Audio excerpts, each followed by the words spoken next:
یارمون رحلت فرمود و ما دیگه از برکات وجودش محروم شدیم، ولی این افتارکم فیکم الثقلین هست.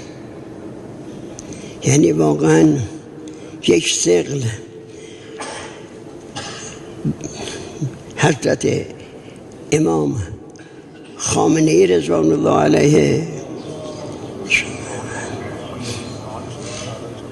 که این علی زمانه یک ثقل هم حکومت اسلامی و نظام اسلامی و اسلام، این دو ثقل ایشون زبان حال ایشون اینه که تارکم فیکم الثقلین،